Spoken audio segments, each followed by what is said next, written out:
Hey guys, welcome back. So with this one, we're getting back into the Kane series, with Kane issue 4, written by Meldman and starring Brock O'Hearn. With this issue being one of many, to tell a story that expands this universe, full of gods, witches, and monsters. And to get you caught up to where we are here, I got a link in the description that'll get you up to speed with the events from Kane issues 1 through 3. And to learn more, you can check out KaneComicUniverse.com, either with using my affiliate link down below, or you can head over there and create your own link, where you'll get 15% on all affiliate sales that you generate on the site. So that way, if you like what you see, you can make a link, share it with your friends, and get a little kickback for supporting the Kane Comic Universe. So check out the website for details and restrictions.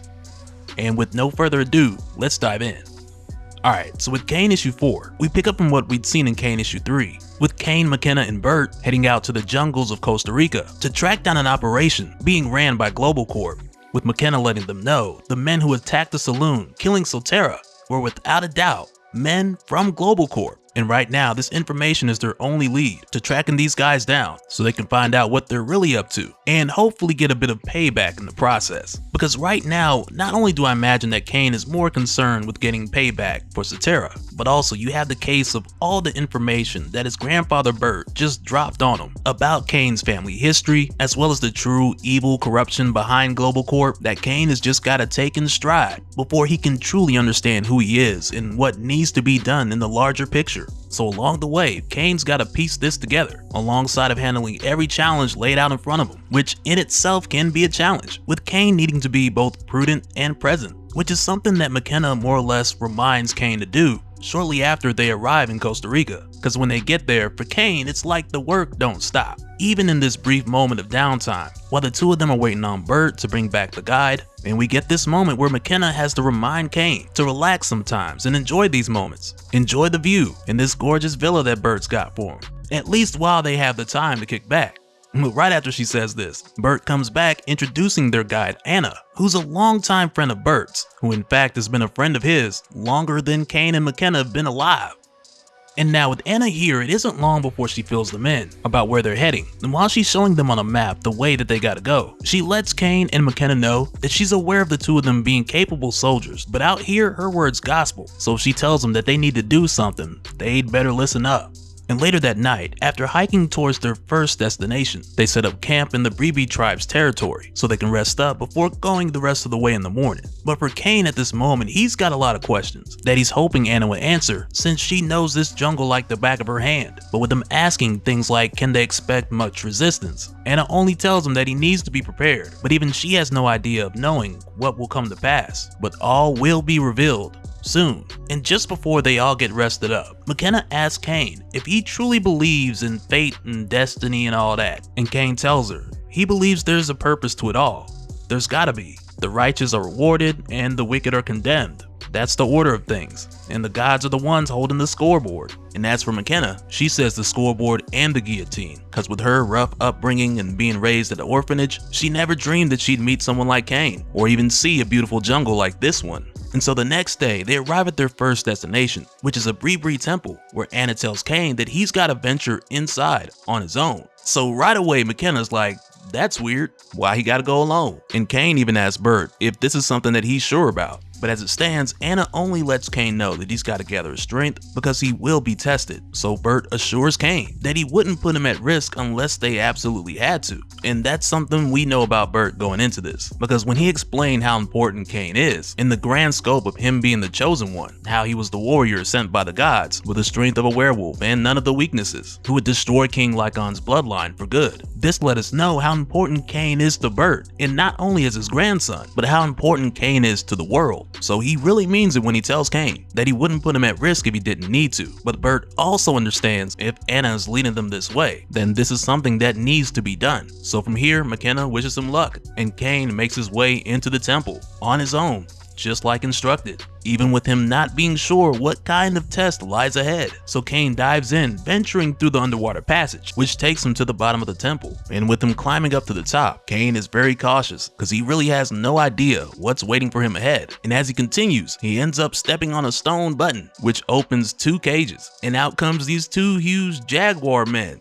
And these guys are jacked, like they ain't miss a day in the jungle gym. So at first, Kane tries to de-escalate the situation, but these dudes ain't trying to hear that, cause they're here for a purpose. and for Kane, who's really just tossed into this situation, where it's almost like he was blindly led into this side quest. Now that he's here, he's not backing down. And even with Kane having his abilities, giving him the strengths of a werewolf without any of the weaknesses, he still understands the rules of getting jumped, because with it being 2 against 1 in a fight for his life, he's forced to even the odds quick. And that's precisely what he does when he slices one of these things in the face and splits the other one's wig right after, which now increases his chances now that it's a one-on-one fight, with him only having to focus on one super jacked jaguar man. But while tussling with this creature, the two of them fall through the roof and into the temple, which is a fall that Kane manages well, and of course the cat lands on its feet, but now with them both inside, there's a moment where they kind of look at each other before the creature charges at Kane. But when it charges at him, Kane quickly ducks and he slices its guts out,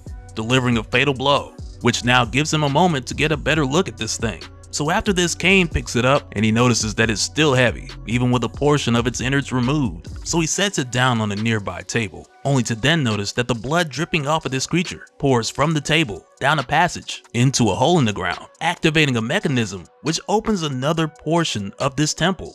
And with Kane curious to see where this goes, he makes his way inside.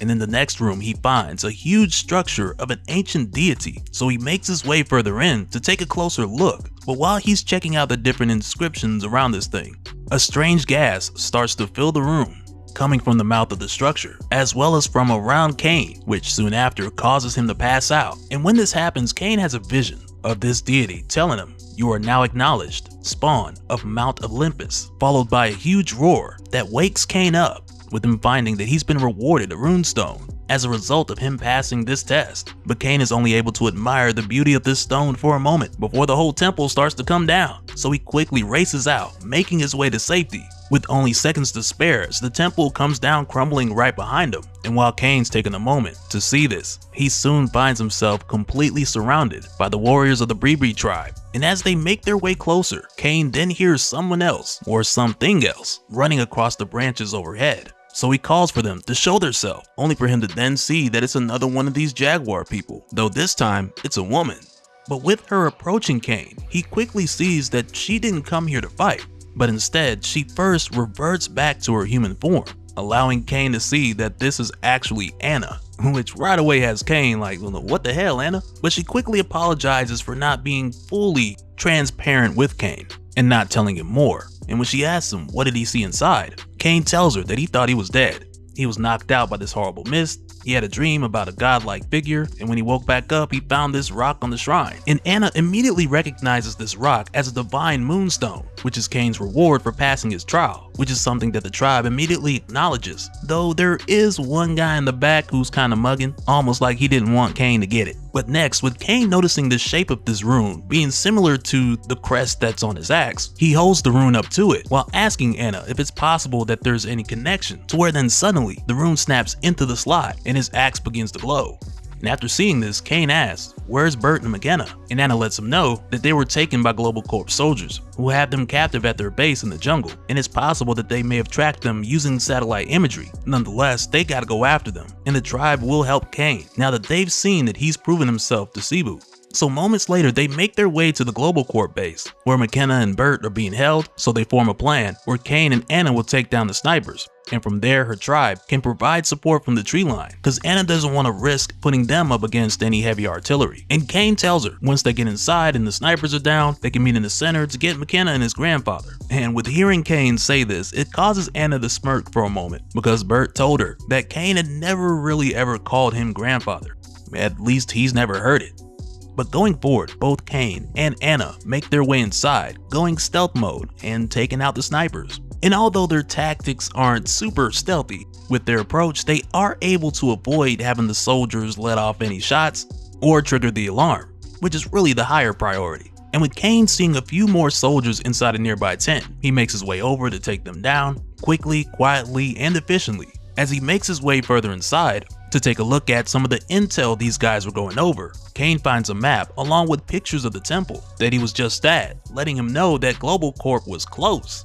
And moments later, more soldiers show up, discovering the bodies that Kane and Anna left in their wake, which now lets them know that they've been found, and now they gotta fight their way through these guys too. But fortunately at this point, with them having the snipers taken care of, they're able to get assistance from the members of the tribe, with them providing support from the tree line, as Kane and Anna finish these last few guys off. And with this done, they then go to untie Bert and McKenna, while checking on them to see if they're okay. And in the meantime, while they're freeing them, the members of the tribe are just ransacking the camp, pouring out gasoline and catching things on fire, and some of them are probably enjoying this a bit too much. But nonetheless, they're glad to get this Global Corp camp out of their jungle and out of their hair. But this celebration isn't long lasted when Anna is suddenly shot in the leg by a soldier using an arrow with a silver tip, which forces Anna to revert back to her human form, since all were creatures, even jaguars, are vulnerable to silver. But soon after, this extra soldier is handled quickly when Kane grabs a rifle and picks this guy off. But this extra guy, he wasn't somebody who was just left around or someone that they missed when they made their way here, but instead he was the first of a whole second wave of Global Corp soldiers who this time come rushing in with jeeps and railguns, which off the rip, this is too much for Anna's tribe, so many of them flee, but a few of them don't make it out. But suddenly the gunfire stops as a boot steps out from one of these jeeps, and it's Mr. Montclair, who is also the Silver Streak werewolf, which now begs the question, what's next? But that'll do it for this one, guys. Once again, I got links down in the description to get you caught up on more talks on Kane, as well as the McKenna series. And if you'd like to get more information, remember to check out KaneComicUniverse.com and sign up as an affiliate if you're interested. And with that said, let me know your thoughts down in the comments below, and we'll do it again on the next one. Alright, later.